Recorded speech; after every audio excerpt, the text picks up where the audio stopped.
Beep, beep, beep, beep, beep. Welcome, good people, to the court of the Edijester. How are we doing this morning? Oh, my glasses are a bit misted up. That's been happening a lot lately due to the weather, which is not anything but inclement.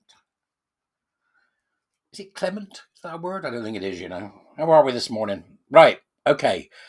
Before I melt into a puddle on the floor, let's get this done. So we've got something interesting to discuss today. I want to look again at DEI because it still seems to me that some people don't get that that's the root of the problem. Don't know why. Maybe you do. You can't get rid of one lot of it without getting rid of all of it. It's as simple as that. And this is a case in point here with an article from Ryan Ruffinier on July the 10th in fairforall.org. That's the name of the organisation that's provided us with today's conversation point. And it says here that DEI isn't dead, it's just changing its name. Now, I've seen this happening. I've also asked the warrior teachers and they've seen it happening too. So I'm interested to hear from you. Are you getting the same rubbish, but wrapped up in a different covering? So let's have a look and see what we can discover from Ryan. So across campuses and corporations, DEI is retreating into rebranded titles and euphemistic jargon, but its ideology remains intact. From Ryan Ruffinier. When Donald Trump recently declared the death of diversity, equity, and inclusion, sensible-minded Americans across the country, myself included, applauded. At last, the great juggernaut of identity politics, that machinery of race-based preference, cloaked in the language of justice, had met its end. Only it hasn't.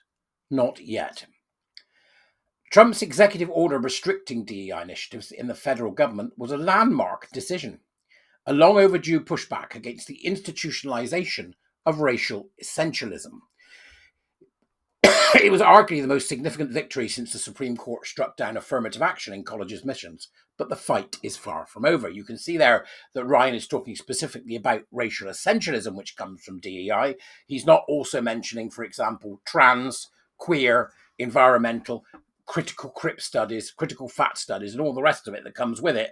The whole thing is a package. It's not something you can pick and mix. This ain't Woolworths. That's a reference most people won't get. Right, okay. So, states like Florida, Alabama, and Kentucky have passed legislation defunding DEI bureaucracies, and many universities have shuttered their diversity offices. But media declarations of DEI's demise are premature. In reality, the movement is not retreating. It's rebranding. And this here is the bit we have to worry about. There's a quote, isn't there? Reports of my demise have been greatly exaggerated, and it sounds like this is what's happening here. DEI has always been a master of linguistic disguise. Today's strategy is not to fight in the open, but to retreat into ambiguity. Titles are changing, staff are being reassigned, programs once openly framed as equity initiatives are being folded into offices with softer names: student success, well-being, access and opportunity. Take the University of North Carolina at Chapel Hill. It eliminated 20 DEI-related positions, but quietly reassigned 27 others. The $5 million in savings redirected towards student success and professional development. These benign-sounding categories still harbour the same ideological content, training in cultural competence, a euphemism for critical race theory, sessions on microaggressions and the like. The pattern repeats across campuses. At UNC Wilmington, the Office of Institutional Diversity and Inclusion was shut down, only to have its cultural centres absorbed into student affairs. The chief diversity officer simply found a new title elsewhere at the university. Do you see what it does yet? We're going to have to be particularly vigilant. In the conversation with the warrior teachers yesterday, particularly those from America who were seeing it prior to what we're seeing now in the UK, it will take time for this to appear here, it's still one person at a time. It's still that single individual who says, no, not doing it. Don't want any part of it. Thank you very much indeed. It's still that individual that's going to be vitally important. In other words, it's down to you and I.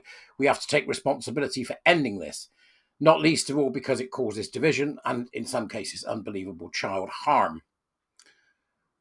When BLM broke all those years ago, when George Floyd came to the public attention and people lost their collective mind, what is often forgotten is that BLM were explicitly a queer and trans organisation.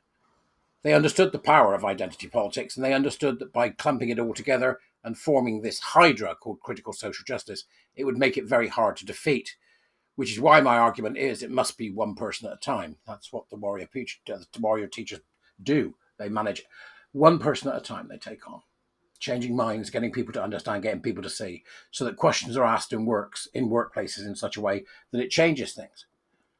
For example, one of them was recently involved in a project at work. There was an inclusion of a wording that would have made the policy, CSJ, would have made the policy very difficult for people to deal with.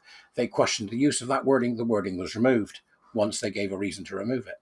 This is the kind of tiny, that seems insignificant, but this is the game they play. They play a game that is based upon language. It is deceptive. That's why we do it one person at a time. Ask any warrior teacher, they'll tell you. These benign-sounding categories still harbour the same ideological content. In other words, they're no different from what we've seen before. They're all the same thing: training in cultural competence, etc., as they mentioned here. The University of Oklahoma claimed it had closed its DEI office in April 2024. What it did instead was rename it Division of Access and Opportunity and reassign the staff. The University of Louisville made a similar move a year earlier, renaming its DEI office the Office of Institutional Equity. Nothing changed except the sign on the door. In Texas, yes, Texas, I encountered a new undergraduate course titled Psychological Thinking, which was ostensibly aims to introduce students to the basics of psychology. In reality, it offers the same DEI dogma, lessons on white privilege, microaggressions, and the social construction of identity. This is not accidental, nor is that bloody street cleaner outside if you're near it. The DEI establishment is being advised, often by professional consultants, on how to adapt and survive in hostile political climates. In 2024 webinar hosted by grant platform Flux, non-profit leaders openly discussed how to keep race-based programming under the radar. Notice there, non-profit leaders. Yeah, that's right. The charity sector, the public sector, these are the real villains we see in this particular nightmare. One speaker, Latoya Ratliff, the grants director at Hello Alice, explained how simply changing a grant requirement from only open to black entrepreneurs to preference for black entrepreneurs can help avoid legal challenges. You can't get a lawsuit for giving preference, she said. Ratliff even suggested using AI to sanitize DEI-related language on websites to ward off lawsuits claiming anti-white discriminations. So this is going to be the game moving forward, whether we like it or not. I don't like it personally, but it's real. It's catnip for warrior teachers. Go on, have a go. Give them a ball. You've got to get to know this stuff. You've got to understand what it is that's going on here. You've got to understand what their language is and how to use it. Yesterday, we handed out what I call the analysis of DEI terms harm, which is getting together the language that they use or are likely to use, looking at it on a scale of the degree of harm it causes to either the organization or the individual, and then trying to find ways to fight back by pointing it out. It's the only way to go now, folks. Unfortunately, it's how we get rid of trans, it's how we get rid of race, it's how the whole damn thing dies. But it means vigilance. Vigilance by one person at a time. It's the only way to do it. I'll see you later, folks. Have a great day. Bye-bye.